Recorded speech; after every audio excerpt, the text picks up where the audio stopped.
Hi guys, welcome back again. और ये second part है हमारे करंट अफेयर रिवीजन का। पहले वो जो वीडियो बीच में बंद हो गई थी, मुझे पता नहीं चला था कब बंद हो गई थी। तो हम लोग सीबीआईसी के चेयरमैन तक हम लोग पढ़ चुके थे। अब हुनर हाट की बारी है। तो 33rd हुनर हाट जो है प्रगति मैदान में हुआ और इसको सिल्वर मेडल मिला इंटरनेशनल ट्रेड फेयर में, जो भी प्रगति मैदान में ही होता है। किसके लिए? स्ट्रेंथन करने के लिए वोकल फॉर लोकल को। और ये नेक्स्ट हुनर हाट जो है वो सूरत गुजरात में होगा और एक बार जवाहरलाल नेहरू स्टेडियम न्यू दिल्ली के अंदर। 2 फेज़ में ये कंप्लीट होगा, जो कि 34th हुनर हाट होगा। ठीक है, ये 33rd हुनर हाट था और इसमें कैनरा बैंक ने अपना स्टॉल लगाया था। ये एक इंपॉर्टेंट क्वेश्चन है जो हमने याद रखना है। और ये कौन सी मिनिस्ट्री ऑर्गेनाइज करती है? मिनिस्ट्री ऑफ माइनॉरिटी अफेयर्स जो है वो हुनर हाट को ऑर्गेनाइज करती है। ये वाला जो सेशन रहेगा बहुत क्विक मैं बताने वाली हूँ, क्योंकि पिछला वाला बहुत लेंथी हो गया था और बहुत कम ही हम करंट अफेयर्स रिवाइज कर पाए थे, क्योंकि ये रिवीजन सेशन है।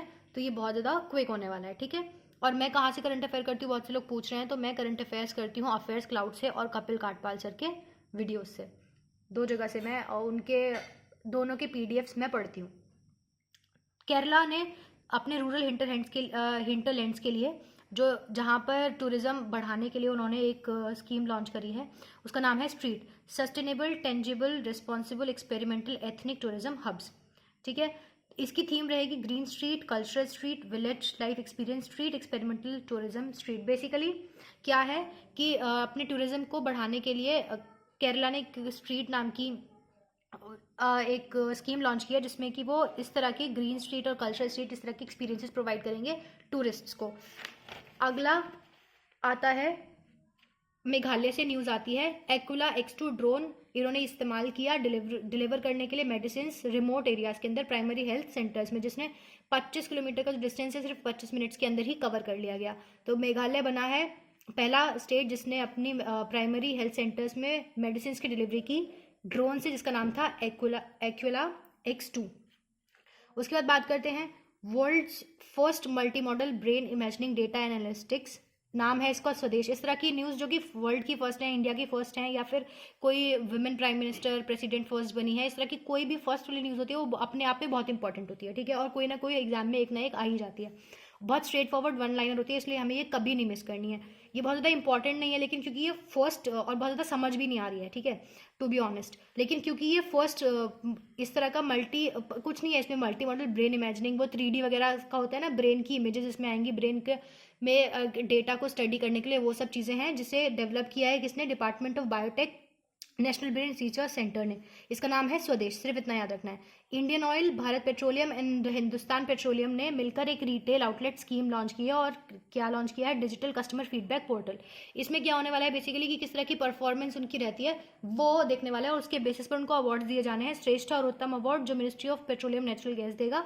दूसरा, राज्य सर्व प्रथम अवार्ड जो कि अपने रिस्पेक्टिव कंपनीज के द्वारा दिए जाएंगे उन पेट्रोल पंप्स को। और इसने फीडबैक के लिए कस्टमर्स के एक दर्पण @पेट्रोलियम पोर्टल भी लॉन्च किया है।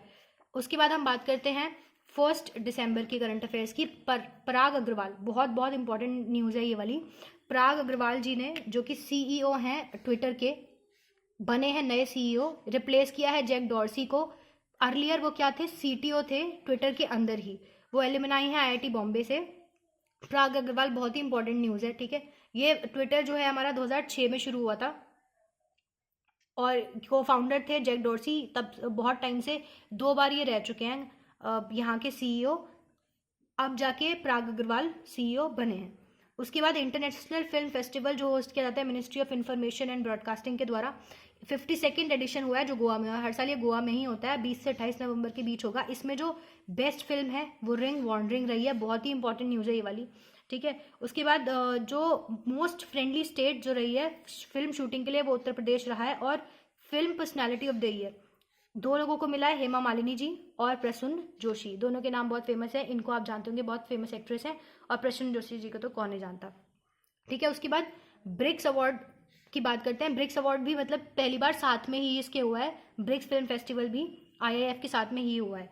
इसमें बेस्ट एक्टर क्योंकि इसलिए इंपॉर्टेंट है क्योंकि ये धनुष को मिला है, जो साउथ इंडियन एक्टर हैं मूवी असुरन के लिए। अगर मेल आप याद रख रहे हैं तो बेस्ट एक्टर फीमेल भी याद रख लीजिए, ये लारा को मिला है ऑन व्हील्स के लिए। इंटरनेशनल फिल्म फेस्टिवल के तीनों अवार्ड्स बहुत इंपॉर्टेंट है, best actor male, best actor female और best director. Best actor male फिर दोबारा एक इंडियन को मिला है, जिनका नाम है जितेंद्र जोशी जी, गोदावरी के लिए इनको मिला है। बेस्ट एक्टर फीमेल एंजीला को मिला है, जो स्पेन की हैं, वॉट शार्लेट के लिए। और बेस्ट डायरेक्टर किनको मिला है, वैक्लव काजनका को मिला है, saving one who is dead. इन लोगों को ये मिले हैं। अगला चलते हैं हम लोग, ये वाला बहुत बहुत इंपॉर्टेंट न्यूज़ है, बहुत ही ज़्यादा इंपॉर्टेंट है, इसको मार्क कर लो, किसी ना किसी एग्जाम में ये पक्का आने ही वाली है मेरे को लग रहा है। मेंस बैलन डियोर अवार्ड, जिसको गोल्डन बॉल भी बोलते हैं, ठीक है, ये फ्रांस देता है, फ्रांस फुटबॉल इसको देती है। ये लियोनेल मेसी को मिला है, और कौन से 7th टाइम इनको ये अवार्ड मिला है। पता नहीं आप लोग को दिख रहा है कि नहीं, वैसे दिख रहा होगा शायद, मुझे पता नहीं चल रहा है। आई होप कि आप लोग को दिख रहा हो, नहीं दिख रहा होगा तो मेरी आवाज़ तो आपको आ ही रही है। और यहीं पर 7th टाइम इनको मिल रहा है। इनको 2009 में, 10 में, 11, 12, उसके बाद आई थिंक 15 और 19, और अब उनको फिर दोबारा से ये वाला अवार्ड मिला है 7th टाइम। और इसके बाद जो दूसरे नंबर के प्लेयर है जिनको 5th टाइम ये अवार्ड मिल चुका है, वो है क्रिस्टियानो रोनाल्डो, ठीक है। लियोनेल मेसी जो है वो अर्जेंटीना से बिलोंग करते हैं। इसके बाद फीमेल की बात करें, किनको ये वाला अवार्ड मिला है गोल्डन बॉल, तो ये मिला है एलेक्सा पुटलास को, जो फर्स्ट टाइम इनको अवार्ड मिला है, ये बार्सिलोना से है। उसके बाद striker of the year award ये रॉबर्ट लेवडोंस्की को मिला है, जो पोलैंड से हैं। और कोपा ट्रॉफी जो कि अंडर 21 को मिलती है, ये मिली है पेड्रो लोपेस को, जो 19 साल के हैं। ये सारे के सारे नाम बहुत इंपॉर्टेंट है, कोई भी इनमें से पूछा जा सकता है। वैसे लियोनेल मेसी का तो नाम सबसे ज़्यादा इंपॉर्टेंट है, वहीं कोपा ट्रॉफी वाला जो नाम है पेड्रो लोपेस का, वो भी बहुत इंपॉर्टेंट नाम है। उसके बाद बात करते हैं रेड बस ने के साथ IRCTC ने मिलकर, Indian railway catering and tourism ने मिलकर एक रेल टिकटिंग सर्विस लॉन्च करी है।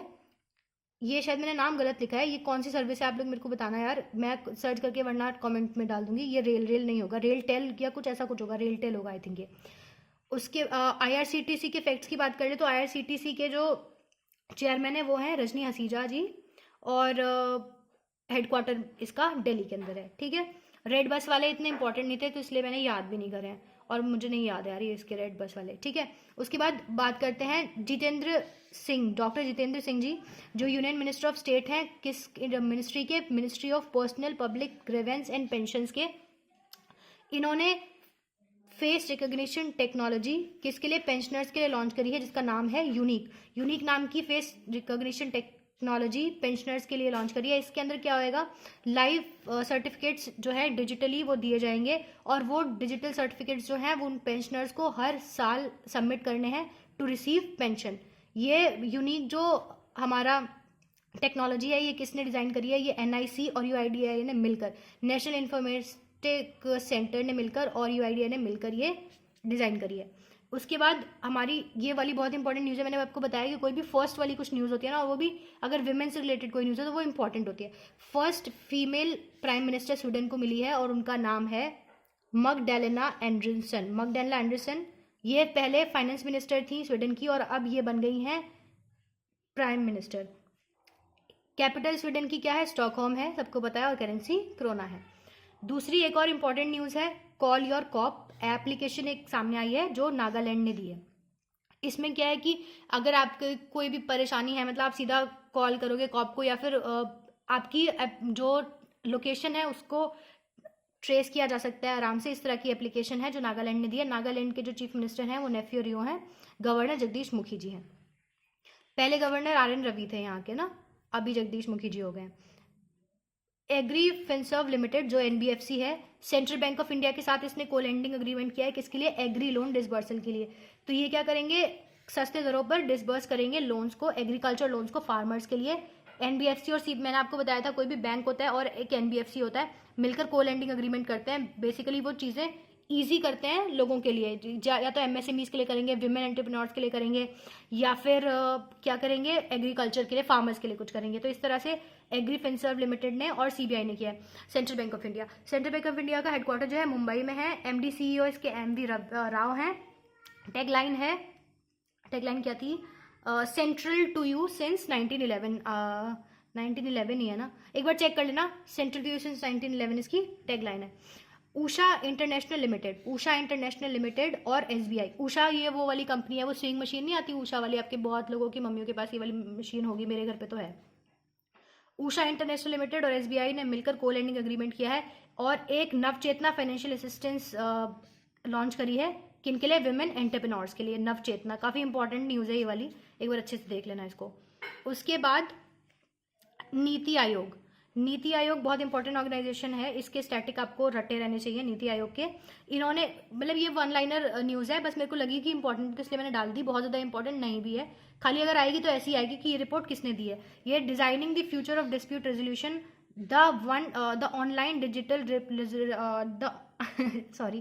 The online dispute resolution policy plan for India report, ये रिपोर्ट है जो नीति आयोग ने दी है। इसके साथ एक और कोई न्यूज़ थी यार, वो वाली न्यूज़ थी, वो मुझे याद आ गई। प्राइम मिनिस्टर अब ना इनॉग्रेट करने वाले हैं वो वाइब्रेंट गुजरात ग्लोबल समिट 2022 के अंदर। वो समिट अभी तो वैसे हो नहीं थी, 2022 में होगी, वो जनवरी के अंदर होएगी 2022, मतलब आने वाली अभी जो जनवरी है 1 महीने बाद, उसमें वो समिट होने वाली है। तो वो बहुत एक इंपॉर्टेंट समिट रहेगी, उसमें से ज़रूर हमें क्वेश्चन देखने को मिलेगा। तो अगर तब तक वो न्यूज़ आ जाती है और हमारा एग्जाम कंडक्ट नहीं होता है तो हम उसे पढ़ ही लेंगे, लेकिन फिर भी उसमें से कोई ना कोई क्वेश्चन शायद आ सकता है कि वो कितने नंबर की होगी, या फिर कुछ इस तरह का कोई क्वेश्चन आ सकता है। तो वो वाली मैं आपको कह रही हूँ कि एक बार गूगल करके जरूर पढ़ लेना। अभी हम इसकी बात करते हैं, जो रिलायंस कैपिटल है, किसकी कंपनी है ये? अनिल अंबानी की कंपनी है। तो इसके ऊपर बहुत सारे लोन्स हो गए हैं, बहुत एनपीए इसने बढ़ा दिया है, अपने लोन से रीपे नहीं कर पा रहा है, जिसकी वजह से क्या किया, आरबीआई ने इंटरफेयर किया और आरबीआई ने इसके बोर्ड को हटाकर सुपरसीड कर लिया है और नागेश्वर राव जी को यहाँ पर न्यू एडमिनिस्ट्रेटर अपॉइंट कर दिया है। अभी फिर एक दूसरी न्यूज़ भी आई थी कि 2 और लोगों को इस अपॉइंट किया गया है इसमें असिस्टेंस प्रोवाइड करने के लिए। ठीक है, ये न्यूज़ रही। उसके बाद हम बात करेंगे 2 दिसंबर की करंट अफेयर्स की। 2 दिसंबर की करंट अफेयर EIU, ये है इकोनॉमिक इंटेलिजेंस यूनिट, ठीक है, जिसके हेडक्वार्टर्स लंदन में है। इसने world wide cost of living index दिया है। इसके मतलब सबसे ज़्यादा महंगी सिटी कौन है रहने के लिए? तो सबसे ज़्यादा महंगी सिटी है रहने के लिए वो कौन सी बनी है? तल अवीव बनी है। इजराइल की तल अवीव जो है वो सबसे ज़्यादा महंगी सिटी यहाँ पर सामने आई है। ये जो पिछले साल का इंडेक्स था 2020 का, उसके अंदर ये 5th पोजीशन पर थी, लेकिन क्योंकि तल अवीव की जो मतलब इजराइल की जो करेंसी है, क्या नाम है, शकेल, क्या प्रोनाउंसिएशन है एग्जैक्टली मेरे को नहीं आ रही है। तो जो शकेल है वो यूएस डॉलर की कंपैरिजन में कोई भी हम देखते हैं तो, क्योंकि यूएस डॉलर सबसे स्टेबल जो है वो और सबसे स्ट्रॉन्ग जो करेंसी है वही है, तो उसके हिसाब से हम देखते हैं ना कितना डेविएशन होता है। हमारा जो रुपया है, रुपी भी हमारा उसी से डेविएट करता है, सस्ता हो रहा है या बढ़ रहा है, हम उसी से कंपेयर करते हैं। तो उसके कंपैरिजन में जो शकेल है वो बड़ी है, इसीलिए टेल अवीव जो है वो सबसे कॉस्टली सिटी बन गई है रहने के लिए। दूसरे नंबर पर क्या है? दूसरे नंबर पर पेरिस आया है और सिंगापुर आया है, और सबसे लास्ट जो रही है वो सीरिया की डेमेस्कस रही है। ठीक है, उसके बाद हम बात करते हैं मरियम वेबस्टर। इन्होंने वर्ड ऑफ द ईयर कौन सा दिया है? वर्ड ऑफ द ईयर इनका वैक्सीन रहा है। और इनका लास्ट ईयर का वर्ड ऑफ द ईयर कौन सा था? इनका आई थिंक लास्ट ईयर का word of the year pandemic था। यार एग्जैक्टली मेरे को नहीं पता है, मेरे को बताना मैं सही बता रही हूँ कि नहीं, लास्ट ईयर इनका वर्ड क्या था। और अभी एक और न्यूज़ आई थी, ऑक्सफोर्ड ने अपना वर्ड दिया था। ऑक्सफोर्ड ने वैक्स दिया था, मतलब जो वैक्सीन से ही रिलेट करता है वैक्स, क्योंकि बहुत ज़्यादा सर्च, इस बार मोस्ट सर्च वर्ड है वैक्स। पिछली बार लॉकडाउन था तो उन्होंने लॉकडाउन अपना वर्ड ऑफ द ईयर दिया था। अभी बात करते हैं 7th doctor MS Swaminathan award for 2017 से 19 के बीच में 7वां MS स्वामीनाथन अवार्ड हुआ है। MS स्वामीनाथन कौन थे? अब ये इंपॉर्टेंट हो जाता है कि हम पढ़ें MS स्वामीनाथन कौन थे। शायद ये ना पूछा जाए कि V प्रवीण राव को MS स्वामीनाथन अवार्ड मिला इस साल का, बल्कि ये पूछ लिया जाए कि MS स्वामीनाथन कौन थे। MS स्वामीनाथन जो थे उनको father of Indian green revolution कहा जाता है। ठीक है, तो ये आपको पढ़ना है उसके पूरे बारे में। ये जो अवार्ड है ये 2004 में शुरू किया गया था, और इस बार जो है vice chancellor of Telangana state agriculture university, बहुत इंपॉर्टेंट यूनिवर्सिटी है। जब कभी आप नाबार्ड वगैरह के बारे में पढ़ेंगे, मतलब नाबार्ड के लिए तैयारी करेंगे, तो यहाँ से बहुत सारे नोट्स हैं वो मिलते हैं एग्रीकल्चर के, बहुत अच्छे नोट्स इसकी वेबसाइट पर मिल जाते हैं एग्रीकल्चर से रिलेटेड। तो उसके जो वाइस चांसलर हैं V प्रवीण राव, उनको मिला है ये वाला अवार्ड। ठीक है, अब इसके बारे में आपकी जिम्मेदारी है कि आप कितना अच्छे से पढ़ते हैं। देखिए अब क्या सिस्टम हो गया है कि करंट अफेयर बहुत ज़्यादा वन लाइनर नहीं पूछी जाती है। अब जो है करंट अफेयर का सिस्टम ये हो गया है कि क्वेश्चन होगा ये हम सोचेंगे कि वी प्रवीण राव के बारे में पूछ लिया जाएगा कि एम एस स्वामीनाथन कौन थे, या कुछ इस तरह से रिलेटेड जो क्वेश्चन होते हैं वो पूछे जाते हैं। तो हमें बहुत इंटेलिजेंट स्टडी करनी है। लेकिन क्योंकि ये रिवीजन सेशन है, मैं इतना ज़्यादा नहीं बता सकती, तो इसलिए मैं आपको बोल रही हूँ कि जो जो मैं बोलते जा रही हूँ वो आपको रिवाइज करते जाना है। नेक्स्ट हम बात करेंगे IDFC फर्स्ट बैंक की। IDFC फर्स्ट बैंक जो है उसने लॉन्च किया है इंडिया का first stand alone metal debit card. इस तरह की कोई भी अलग सी कोई न्यूज़ होती है ना, जैसे पेटीएम वाली हमने पढ़ी थी, पेटीएम रिटेल, पेटीएम ट्रांजिट, उसने लॉन्च किया था कार्ड, जो कि फिजिकल कार्ड है और उसमें आप टॉपअप कर देंगे अपने वॉलेट से पेटीएम के। अगर आपका कोई अकाउंट भी नहीं है किसी बैंक में, स्टिल आप ATM से उसमें विड्रॉ करा सकते हैं। तो इस तरह की जो न्यूज़ है वो इंपॉर्टेंट न्यूज़ होती है, क्योंकि कुछ अलग सा इनिशिएटिव होता है। तो इन IDFC फर्स्ट बैंक ने क्या किया है, stand alone metal debit card launch किया, जिसका नाम है फर्स्ट प्राइवेट इनफाइनाइट कार्ड। किसके साथ मिलके, वीज़ा के साथ। IDFC और वीज़ा ने मिलके दिया है फर्स्ट प्राइवेट इनफाइनाइट कार्ड। उसके बाद आता है अरुणाचल प्रदेश का 50th गोल्डन जुबली मतलब की सेलिब्रेशन था। उन्होंने ब्रांड एम्बेसडर बनाया है किसको, संजय दत्त जी को। संजय दत्त जी को 50th एनिवर्सरी के लिए ब्रांड एम्बेसडर कौन बने हैं, संजय दत्त जी। और ब्रांड एडवाइजर कौन बना है, राहुल मित्रा जी बने हैं ब्रांड एडवाइजर। ठीक है। अरुणाचल प्रदेश के कहाँ पर हुआ है, कहाँ पर होगा ये, जीरो सिटी के अंदर होगा। 20 जनवरी 2022 से ये सेलिब्रेशन स्टार्ट होना है। अरुणाचल प्रदेश की बात करें तो अरुणाचल प्रदेश के जो CM है उनका नाम है पेमा खांडू और गवर्नर है BD Mishra ji. 4th Kamala Devi Chattopadhyay new foundation book prize 2021। अब वही सेम बात है कि कमला चट्टोपाध्याय जी कौन है, इनके बारे में आपको पढ़ना है। ठीक है। कब से इंस्टीट्यूट हुआ, ये 4th है, तो कब से वो इंस्टीट्यूट हुआ है ये सब आपको पढ़ना है। तो इसका अवार्ड किसको मिला है, दिनार पटेल को मिला है, जिन्होंने लिखी थी किताब Naoroji Pioneer of Indian nationalism. अब देखो यहाँ पे नरोजी किसके बारे में बात करें, दादा भाई नरोजी के बारे में बात करें, जो बहुत अहम रोल प्ले किया उन्होंने इंडियन फ्रीडम स्ट्रगल के अंदर, फ्रीडम फाइटर हैं। और इनकी एक इंपॉर्टेंट चीज़ ये थी जो मैंने पढ़ी थी अफेयर्स क्लाउड के PDF के अंदर ही, कि ये फर्स्ट एशियन थे जो बने थे ब्रिटिश मेंबर ऑफ पार्लियामेंट। ठीक है, ये फर्स्ट एशियन थे। तो ये चीज़ आपने याद रखनी है। ये वाला क्वेश्चन इंपॉर्टेंट है, ये वाला क्वेश्चन भी इंपॉर्टेंट है। अगला आता है डिसॉल्ट सिस्टम, जो फ्रांस की कंपनी है, उसने तमिलनाडु के टिडको के साथ 3D एक्सपीरियंस इनोवेशन सेंटर बनाया है और साथ साथ बनाया सेंटर ऑफ एडवांस मैन्युफैक्चरिंग। ये वन लाइनर है, इसी तरह का क्वेश्चन आएगा कि 3D एक्सपेरिमेंट इनोवेशन सेंटर किसके साथ मिलकर बना है, तमिलनाडु ने बनाया है, तो डिसॉल्ट के साथ मिलकर बनाया है। डिसॉल्ट ने किस हमारी इंडियन स्टेट के साथ बनाया है, तो वो बनाया है तमिलनाडु के टिडको के साथ। उसके बाद इंपॉर्टेंट है 9th international tourism mart for national ये नॉर्थ ईस्ट रीजन है, ये नेशनल नहीं है, north east region. 9th international tourism mart for north east region कौन है, कोहिमा नागालैंड की कैपिटल, इन लाइन विद एक भारत श्रेष्ठ भारत। उसके बाद आता है DBS बैंक, जो सिंगापुर का बैंक है। इसने इंट्रोड्यूस किया है industry first digital and paperless trade financing solution. इस तरह के जो भी बैंकिंग वाले न्यूज़ होते हैं ये इंपॉर्टेंट होते हैं, और साथ साथ ये इसीलिए भी इंपॉर्टेंट होते हैं क्योंकि ये वन लाइनर की तरह होते हैं। सिंपली अगर आपसे पूछा जाएगा किसने इंट्रोड्यूस किया है industry first digital and paperless trade financing solution, उसका आंसर होगा DBS बैंक। DBS बैंक के जो CEO हैं पीयूष गुप्ता जी हैं, और सिंगापुर में इसका हेडक्वार्टर है। फ्लिपकार्ट, जो कि फुली ओन सब्सिडरी है वॉलमार्ट की, और वॉलमार्ट ने किसके साथ, मध्य प्रदेश के साथ, तमिलनाडु के साथ भी सेम इन्होंने MOU साइन कर रखा है, और हरियाणा के साथ भी सेम MOU साइन कर रखा है। इन्होंने क्या किया है, किस चीज़ के लिए, ट्रेन करने के लिए और सपोर्ट करने के लिए MSME और इस सब के लिए बहुत ज़्यादा न्यूज़ आते रहती हैं MSME से। ठीक है, तो MSME से रिलेटेड कोई भी न्यूज़ होती है जो किसी ऑर्गेनाइजेशन के साथ मिलकर, किसी कंपनी के साथ मिलकर कोई स्टेट कुछ कर रहा होता है MSMEs को सपोर्ट करने के लिए या उनको ट्रेन करने के लिए या कुछ भी प्रोवाइड करने के लिए, स्किल ट्रेनिंग वगैरह, वो बहुत इंपॉर्टेंट होता है, तो वो हमें याद रखना रहता है। ठीक है, उसके बाद ये काफ़ी इंपॉर्टेंट न्यूज़ है, ये वाली न्यूज़ सारी ये इंपॉर्टेंट न्यूज़ है, मैंने सिर्फ इंपॉर्टेंट न्यूज़ ही रखी है, इसलिए मैं हर एक को इंपॉर्टेंट बोल जाते जा रही हूँ। 40th India international trade fair, जो कहाँ हुआ, अभी हमने बात भी की थी, इसमें सिल्वर मेडल किसको मिला था, बताओ कमेंट सेक्शन में, अभी हमने भी पढ़ा है। ठीक है, इंडिया इंटरनेशनल ट्रेड फेयर कहाँ हुआ है, प्रगति मैदान दिल्ली के अंदर जो है वहाँ हुआ है।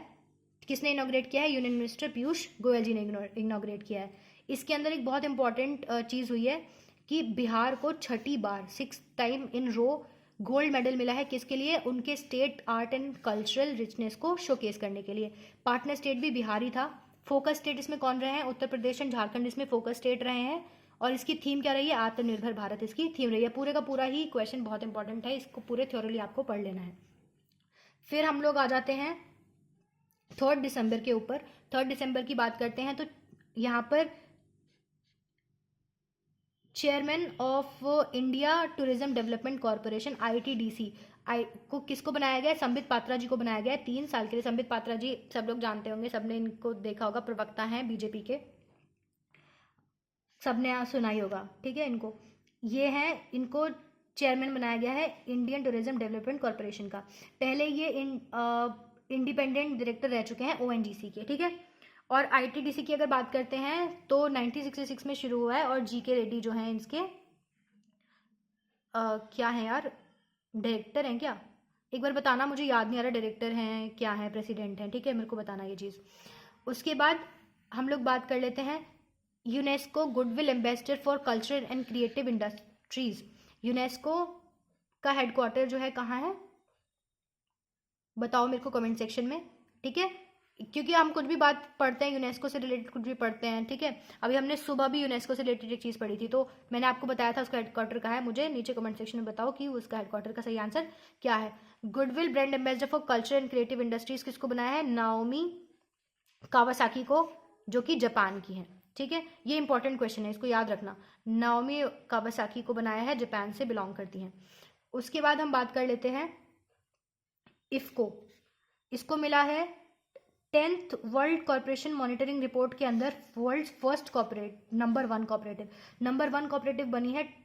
कौन बनी है? इफ्को, इंडिया की company, by international corporation alliance और European research institute on corporation and research enterprises मिलके ये रिपोर्ट देती हैं, जिसका नाम है 10th world corporative monitoring report, ठीक है। और इफ्को अभी बना था वर्ल्ड का पहला नैनो यूरिया बनाने वाला कंपनी, जिसने इंट्रोड्यूस किया था कौन सा? वर्ल्ड फर्स्ट नैनो यूरिया, ठीक है।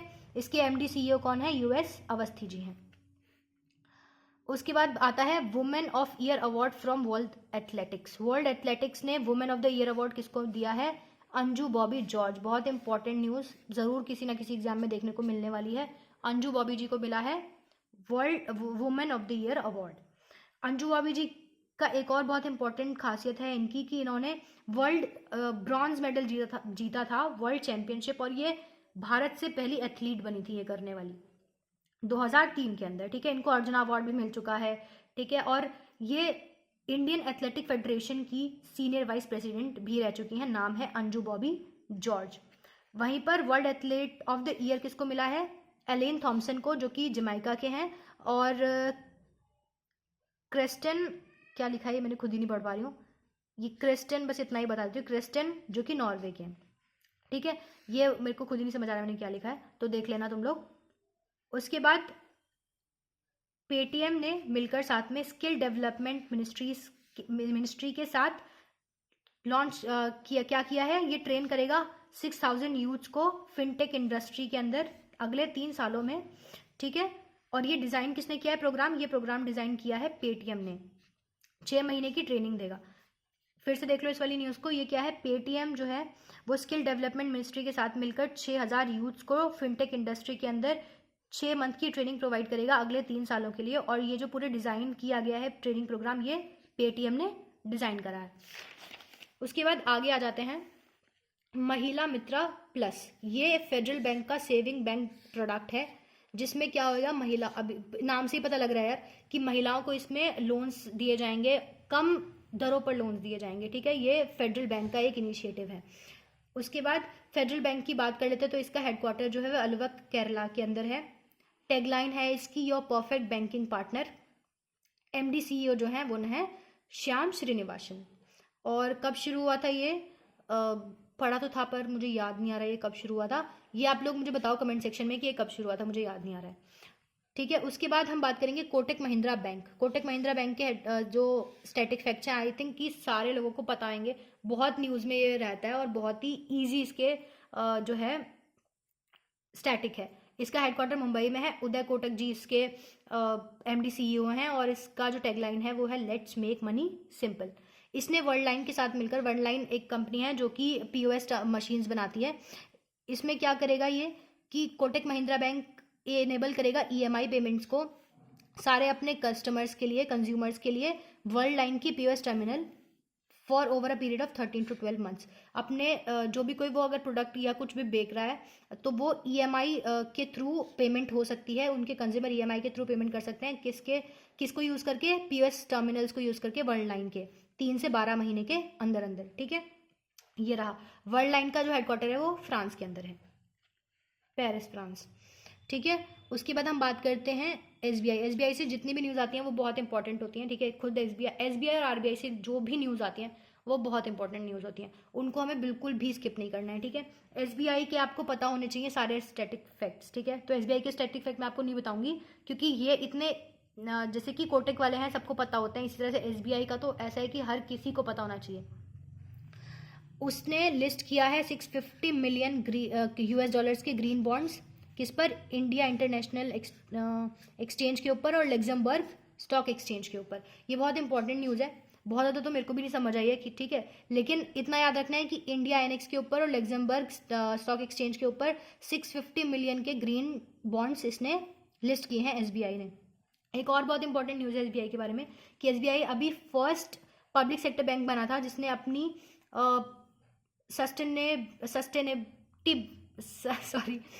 पब्लिश करी थी sustainability report as per global reporting initiative framework. उसके बाद हम लोग बात करेंगे वेस्ट बंगाल की। वेस्ट बंगाल को 135 मिलियन का लोन दिया है वर्ल्ड बैंक ने, किस चीज़ के लिए? इम्प्रूव करने के लिए efficiency and reliability of electricity. ठीक है, उसके बाद फिर अगेन SBI से एक बहुत न्यूज़ आती हुई, SBI और अडानी कैपिटल प्राइवेट लिमिटेड, ये NBFC है, ये बैंक है, को लैंडिंग एग्रीमेंट किया होगा। अगर एक बैंक आता है और साथ में एक NBFC आता है, इन्होंने को लैंडिंग करी है एग्रीमेंट किसके लिए? फार्मर्स के लिए, फार्मर्स को सस्ते दरों पर लोन देने के लिए, उनको हेल्प करने के लिए। कौन सामने आया है? SBI और अडानी कैपिटल प्राइवेट लिमिटेड। ठीक है, उसके बाद ये वाली न्यूज़ इंपॉर्टेंट है बट बहुत ज़्यादा ही मुझे नहीं लगता इंपॉर्टेंट है क्योंकि क्वार्टरली बुलेटिन है ये, 10th क्वार्टरली बुलेटिन आया है पीरियडिक लेबर फोर्स सर्वे, जिसमें कहा है कि इंडिया का एम्प्लॉयमेंट जो है 9.3% रहा है जनवरी से मार्च वाले क्वार्टर 2021 के अंदर। जनवरी 2021 से मार्च 2021 तक 9.3% पर इंडिया का अनएम्प्लॉयमेंट रहा है।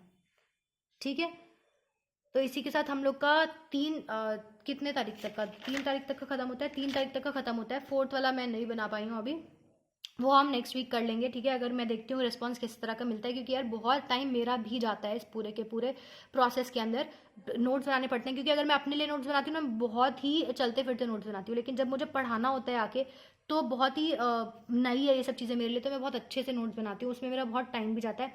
साथ के साथ ये भी है कि किस तरह से मुझे कैमरा सेट करना है, बड़ी मुश्किल होती है फ़ोन वोन सेट करने में, और मेरी मेमोरी इतनी ज़्यादा है नहीं फ़ोन की, वो बार बार बीच में वीडियो बंद हो जाती है, एडिटिंग मुझे भी आती नहीं, तो अभी बहुत सारी चीज़ें हैं जो मैं जिससे स्ट्रगल कर रही हूँ, बहुत ज़्यादा इक्विपमेंट्स नहीं है मेरे पास।